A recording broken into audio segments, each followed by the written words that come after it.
এখানে শুধু এককভাবে বৌদ্ধরা কিন্তু ক্ষতিগ্রস্ত হয়নি, এখানে পাহাড়ে যারা মুসলিম সম্প্রদায় তারাও ক্ষতিগ্রস্ত হয়েছে। এই যে পাহাড়ে যে আগুন জ্বলেছে সেখানে মানুষ তো ক্ষতিগ্রস্ত হয়েছে, সেখানে তো কিন্তু প্রাণী থেকে শুরু করে উদ্ভিদ সবই তো জ্বলে পুড়ে ছারখার হয়ে গেছে। আমরা সরকারের উপর আস্থাশীল। দেশে এখন যে আইন প্রয়োগকারী সংস্থা আছে তারা অ্যাক্টিভ, বিশেষ করে সেনাবাহিনী এখন দেশে আছে।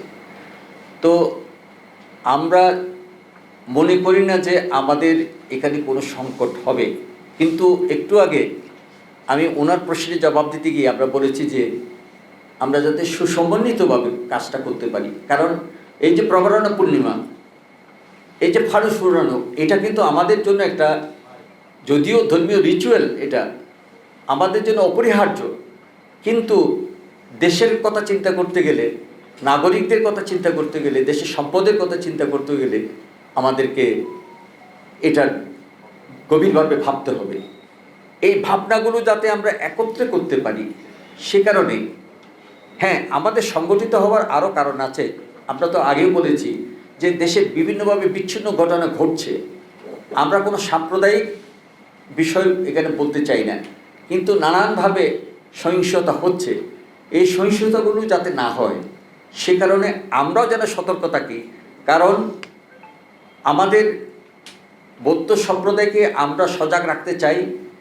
দেশের এই ক্রান্তিকালে যে কোনো ধরনের উস্কানিমূলক যে কোনো কিছু ঘটতে পারে, সাম্প্রদায়িক সম্প্রীতি বিনষ্টের একটা প্রচেষ্টা থাকতে পারে, সেখান থেকে আমরা যাতে দূরে থাকতে পারি, আমাদের জনগণ যাতে সতর্ক থাকে। আমি একটু আগে বলেছি গণমাধ্যমে যে অপতথ্য অনেক ঘটনা আমরা ফেসবুকে দেখছি, যেটার কারণে সাম্প্রদায়িক আমাদের সম্প্রদায়ের লোকদেরও মনের মধ্যে খুব নানান কিছু সঞ্চার হচ্ছে, কিন্তু দেখা গেল যে আলটিমেটলি সেটা উভয়ের ক্ষতি। এখানে শুধু এককভাবে বৌদ্ধরা কিন্তু ক্ষতিগ্রস্ত হয়নি, এখানে পাহাড়ে যারা মুসলিম সম্প্রদায় তারাও ক্ষতিগ্রস্ত হয়েছে। আমাদের কনসার্ন হলো মানুষকে নিয়ে। আমরা আমাদের ধর্মের এথিক্স হলো, আমাদের একটি স্লোগান হলো জগতের সকল প্রাণী সুখী হোক। আমরা সব মানুষকে সমানভাবে দেখি। মানুষ নয় শুধু, এই যে পাহাড়ে যে আগুন জ্বলেছে সেখানে মানুষ তো ক্ষতিগ্রস্ত হয়েছে, সেখানে তো কিন্তু প্রাণী থেকে শুরু করে উদ্ভিদ সবই তো জ্বলে পুড়ে ছারখার হয়ে গেছে। সুতরাং আমরা চাইছি আমরা আমাদের ধর্মীয় অনুষ্ঠান থেকে শুরু করে আমাদের বৌদ্ধদের সমস্ত কর্মসূচি যাতে একসাথে আমরা ঐক্যমতে আমরা এগিয়ে নিয়ে যেতে পারি। 2856টি বৌদ্ধ বিহার আছে।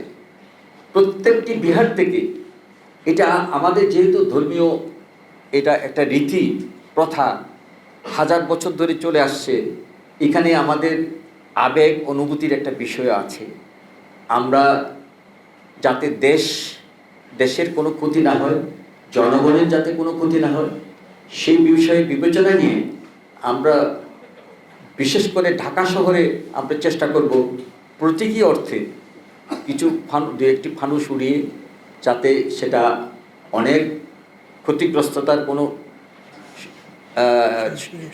মানে কোনো ধরনের ইয়ে না থাকে,